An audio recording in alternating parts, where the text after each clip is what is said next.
It's going to look different. Obviously, people have gotten used to working from home. Home does give us an environment that people should spend at home maybe a day or two. I mean, a week. I don't think there's any way we're going to go completely back. We're seeing people adding jobs, but it's not exactly the same job that got suppressed, that are now restarting.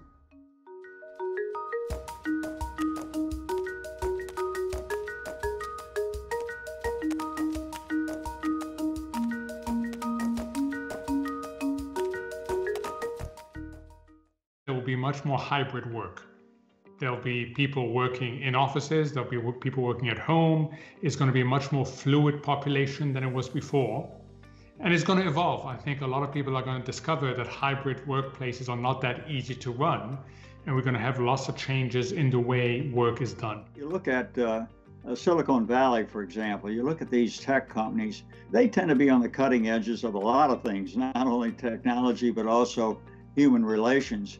And they've been much more willing to allow people to work remotely. That's been going on for some time. But I think that they are a symbol of what's going to happen. And, if people really want to work from home more of the times during the week, companies are going to have to adapt to that. That's just the force of economics. If they want key employees and this person says, no, I really don't want to go to that office in San Francisco or New York or wherever every day. I've got another offer where I don't have to do that. That's what people are going to do, and that puts pressures on companies to adapt. Coordination is incredibly important, right? If you think about traffic lights, they coordinate us. There's lots of things that are coordination devices, and working from home and from the office is important. And there's another bias here. Imagine somebody works in New York and for COVID, they moved to Vermont and they forgot what it's like to work with people and feel close and working in a team. That person might say to themselves, I'm perfectly happy in Vermont, not realizing the benefit that they would have from working from the office. So, the behavioral economics perspective is a little bit paternalistic, because it says sometimes people make mistakes. And with the cases where people make mistakes, maybe we should try and reduce those or prevent them. And I think one mistake is people who work completely remote. I'm not saying 100% of these people are wrong, but I think a lot of them don't realize what they're giving up, right? And after a year and a half of not working with people, we forgot. And the second is that if we don't coordinate work from home and work from the office, we're going to get it wrong. I think it's good for the employees. They're obviously making a choice, and they're taking advantage of, lower cost of living, cheaper housing, lower taxes, shorter commutes. So they're going to be happier.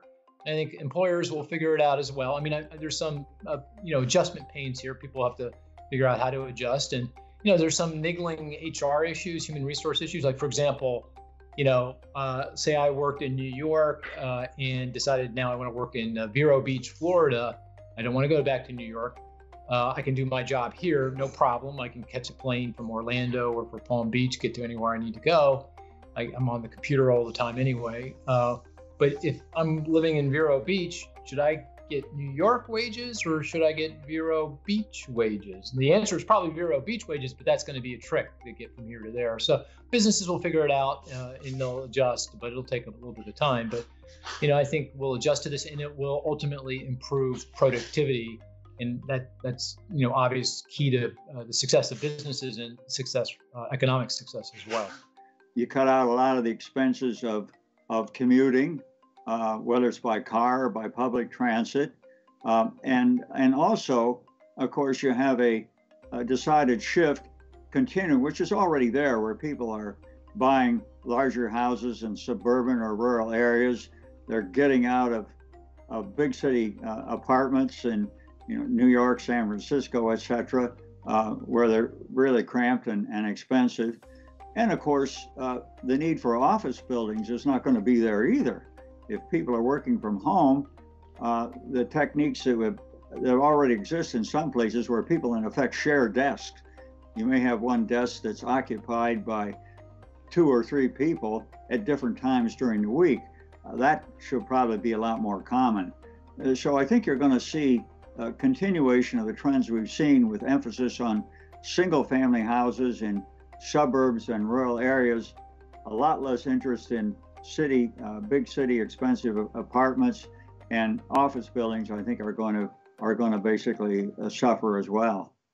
Now, there is a reasonable debate, I haven't quite figured it out in my own mind, about space per employee. So for example, are workers going to be nervous about working in close quarters with their colleagues?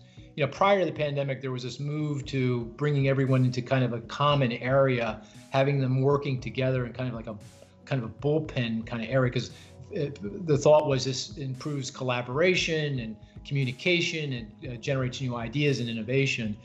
And we may not feel the same way about that, post-pandemic, particularly if there's another pandemic. I think that would totally change people's, feelings about, what kind of space they want when they go to work. So that's an open question in my mind. My sense is the space per employee is not going to change all that much on the other side of the pandemic, but I could definitely be wrong about that. It could be that, people will want more space. They want the 6 feet between them and, the next person because they don't feel safe otherwise. So that would obviously increase the demand for office space. But net, I think office space demand will be weakened by the pandemic, and the office market will have to adjust to that. You want to say, hey, the office is open. We want you to come every day or 3 times a week, whatever it is. You can come for an hour or 2. You don't have to come for the whole day, but we want you to come every day. Now, why do you want that? Because somebody would come for a day and nothing bad would happen. And then they would come another day. And that experience of coming and seeing that nothing happened would reduce their anxiety. So if we think about the transitional period, I think that the more concerned people are, we shouldn't say to concerned people, if you're worried, stay at home. We're not really helping them get over it. I think we should say, come to the office, but come for a very short time. It's fine. And then people would do things and over time learn that it's not that dangerous. Maybe we can all work a little bit more reasonable and more flexible hours. And I think the pandemic might have helped with that because people had to adjust necessarily. I'm curious to see whether it's going to stick or not. I think, I hope that the conversation in the media will help it stick because I think it will make everyone happier. One thing I have no confidence in is the future of productivity. How fast is the workforce's productivity going to be able to improve? And this sounds like an arcane kind of economic concept, and to some degree it is. But at the end of the day, it's our ability to produce more with less effort that allows us that better standard of living, right? It's the productivity gains that drive all of our economic well-being. It's what's behind GDP, it's what's behind our incomes, it's what's behind corporate profits, it's what's behind stock prices, it's what's behind housing values, it's what's behind CRE prices, it's what's behind tax revenues. It all goes back to, can we produce more with less effort? And one of our biggest problems pre-pandemic was productivity growth was very weak. It was 1% per annum, which is half of what we've been experiencing through most of the post-World War II period. And so if we continued on that path, that means, our standard of living would be significantly diminished over time. So the question is, on the other side of the pandemic, are we going to go back to that 1% world of very slow productivity growth that we felt like we were trapped in? Or are we going to go to something bigger and better than that because of this learning curve we just went up because of the pandemic? We all, literally went immediately up a mass learning curve to use these new technologies online. Businesses incorporated new business practices. Does that mean that we're going to be able to generate stronger productivity growth in the future than we have in the recent past?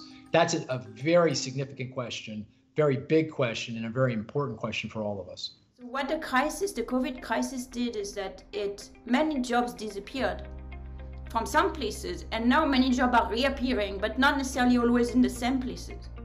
So that is going to take some time to leave people the necessary adjustments. There are lots of things that are being substituted for that are not going to come back in a major way. And I really do feel sorry for these. But in general, I like to think of it as an evolution rather than a destruction. That on the whole, we are opening up more opportunities. And we haven't gotten to the stage yet where we look at the silver linings from this pandemic. We're still very much, for understandable reason, looking at all the costs, all the unintended consequences, the negative unintended consequences. But there's a lot of silver linings. We can work smarter and we can evolve into smarter workplaces. So while there will be a few segments hit particularly hard, it's not going to be as bad as people thought in the beginning.